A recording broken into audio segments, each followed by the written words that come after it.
were transferred to the Language Council, and we also then became responsible for the Plain Language Crystal. The aim of this prize is to promote plain language work and to make plain language work something that you want to focus on, and also to underscore and present successful plain language process. This is a session that, of course, the options paper of the International Plain Language Group has attempted. It's been a document that has been almost 4 years in the making. It began in 2007 at the Plain Conference in Amsterdam, when there was a plenary where a number of organisations, Plain, Clarity, the Centre for Plain Language, presented a position paper about what we could do to strengthen the international framework supporting plain language. We took a vote from the floor at that conference on that day about setting up a working group, and that working group came into play the following year. It's been since then a very long, a very highly consultative process in coming up with the document that we have today. I would just like to give a little anecdote as an introduction to demonstrate at least my own personal belief in the importance of this project. Some years ago, I wrote in one of my books about an incident, true incident, that on the importance of plain language. And this incident I always remember because it's the incident that I use to say, does this language do the job that it's intended to do? And the incident is this. There was a small commuter plane. In the United States, there are between smaller airports, they're very small regional planes. This one carried 28 passengers. In landing at a small airport, it crashed and caught on fire. And the emergency crews at the airport rushed to the plane. The passengers got off, but the pilot and co-pilot were trapped. The escape mechanism on their door was jammed. The crew that arrived to free them did not get them out in time, and the pilot and co-pilot burned to death because they could not open the door. The instructions were so badly written on how to operate the emergency latch.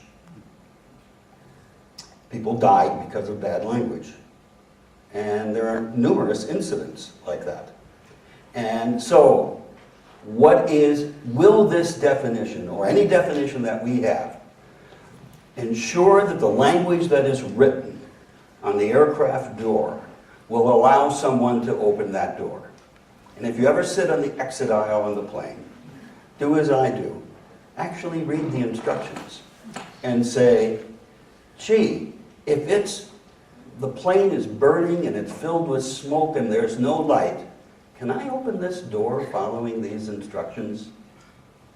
And in any emergency area where they have instructions, read them and say, are they plain?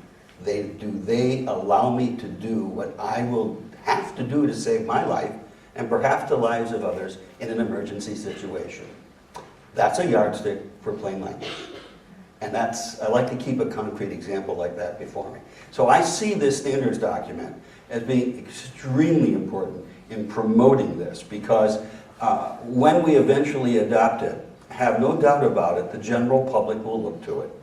Corporations will look to it. Anyone who is going to be engaged in revising internal, external documents will look to this, because this is what people do. They look to standards. Standards proposed by professionals in the field. So, this is our obligation. Plain's position, and the board of directors for Plain at its last meeting discussed this, and we are very concerned about making sure that all the members of Plain participate in a discussion on this proposed document. To that end, we will be notifying all the members through the forum and setting up a form to elicit your comments. Now, we're using a form to elicit the comments instead of just asking you to responded general, because we will categorize on the form. That will allow us to aggregate all of the responses on specific areas instead of just having one big, long narrative. And we will take all of your comments that you submit to us, we will aggregate them to get a sense of the membership's position on each element in the proposed document, which we will then communicate to the working group. The board will not take a position until we really know what the members think and what the members want to do and where the members want to go. So this is a bottom-up, not a top-down process. And as Neil said, it'll be time-consuming, but it is better to get it right, first of all. And secondly, it is most important that we all participate and agree and feel that we have had our say in creating this document.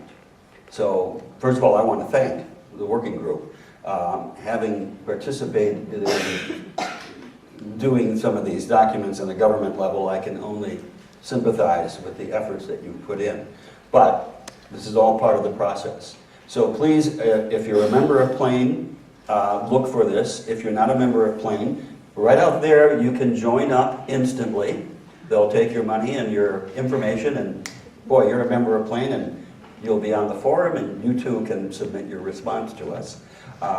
And then we will have a deadline of August 15th for your comments so that we can then aggregate, prepare them, and forward them to the working group.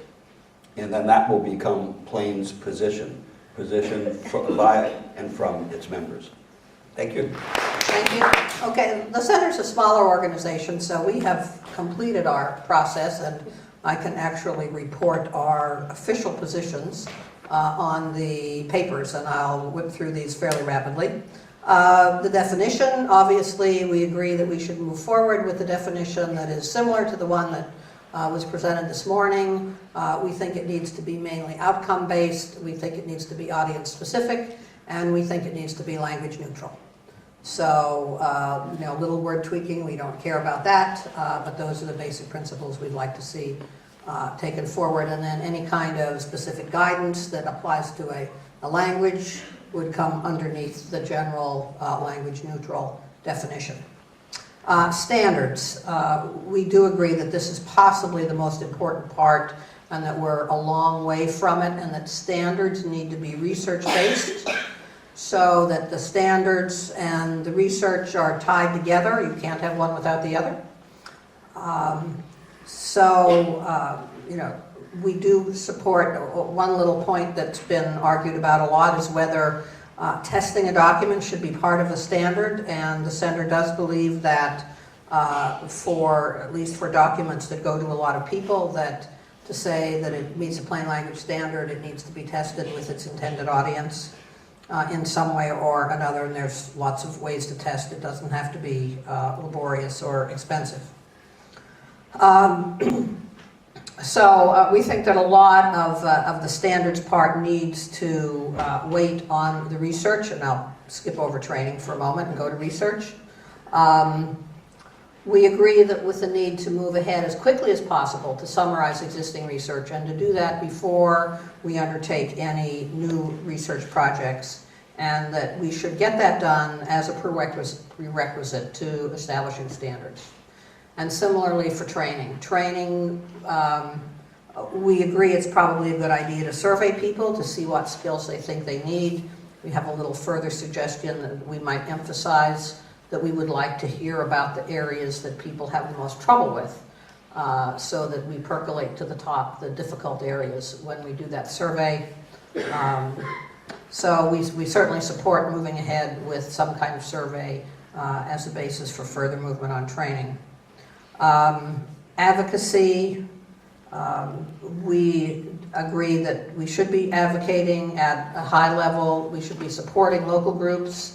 We would like to see the working group move forward as quickly as possible to identify first steps. So what would we be doing first in the advocacy area? Certification, as Neil says.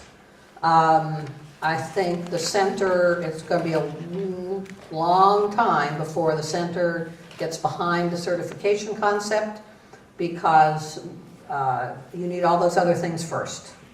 What is plain language? What are the standards? What's the training? Once you have all of those, then maybe you can begin to talk about certification. We think it's a very difficult area to deal with, particularly in a profession where there's no established university training program. It's relatively easy to certify people. They come out of an engineering program, they come out of a library science program, they come out of a forestry program, but we have people from so many different backgrounds. It's going to be very hard to certify. We're not saying that we would never ever support certification, but we think it's a very long way down the road. We want to be very cautious about it. We would probably support an effort to collect information about how other organizations have dealt with the certification process. And finally, the international organization, we agree with the federation concept, and we would like to see that move ahead as quickly as possible.